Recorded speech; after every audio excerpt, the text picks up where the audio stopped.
Pemirsa, Ketua Mahkamah Konstitusi menyatakan akan mengumpulkan seluruh hakim MK merespon kabar operasi tangkap tangan salah satu hakim MK. Untuk informasi selengkapnya kita akan bergabung dengan Ardianto Pramono dan juru kamera Said Kutub di Gedung MK Jakarta Pusat. Selamat siang Ardi, bagaimana perkembangan di MK terkait dengan operasi tangkap tangan yang dilakukan oleh KPK Rabu siang kemarin dan bagaimana kemudian mereka merespon hal ini? Ya Wiki, hingga saat ini dari pihak MK belum memberikan konfirmasi terkait isu penangkapan salah satu hakim MK oleh Komisi Pemerintahan Korupsi. Dan yang dapat kami sampaikan saat ini ada dua hakim MK yang sedang menunggu kedatangan dari rekan-rekannya yang lain untuk membicarakan isu ini. Dan baik dari kedua hakim ini belum mau menunjukkan identitasnya dan belum mau untuk memberikan komentar apapun terkait kejadian ini. Dan untuk informasi hari ini sendiri di MK masih simpang siur tentang informasi penangkapan dari salah satu hakim MK ini. Kita belum mengetahui siapa identitas dari hakim MK yang dikabarkan ditangkap oleh KPK. Namun kami mendapatkan informasi bahwa subuh tadi dari pihak KPK sudah menggeledah salah satu rumah. Dan juga ada memang dikonfirmasi ada suatu operasi tangkap tangan di daerah Taman Sari. Namun hingga saat ini belum jelas apakah operasi tangkap tangan ini memang terkait dengan Mahkamah Konstitusi, dan saat ini juga kita belum mengetahui terkait apakah operasi tangkap tangan ini. Namun yang pasti dari MK sendiri ada beberapa agenda sidang sebelumnya, yang satu menyangkut salah satu partai nasional, kemudian agenda lain terkait tentang masalah Undang-Undang Kesehatan di Indonesia. Namun kita belum mengetahui apakah memang ada kaitannya dengan isu penangkapan dari salah satu hakim MK ini. Demikian, Vicky. Ya, Ardi, apakah kegiatan ataupun sidang yang dilakukan di MK ataupun dijadwalkan di MK hari ini apakah akan berlangsung seperti biasa? Wiki, kebetulan hari ini tidak ada agenda di MK dan beberapa hakim MK memang hari ini memutuskan untuk pergi keluar kota dan melakukan agenda mereka masing-masing.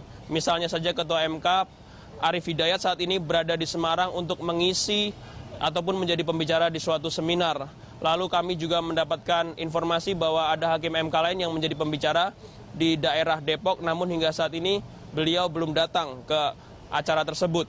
Lalu kami juga mendapat informasi beberapa hakim MK lain juga memiliki agenda masing-masing dan mereka saat ini tidak berkantor di MK. Dan hanya ada dua hakim MK saja yang berjaga, dan itu merupakan salah satu jadwal rutin mereka dan bukan sesuatu yang aneh ataupun di luar kebiasaan.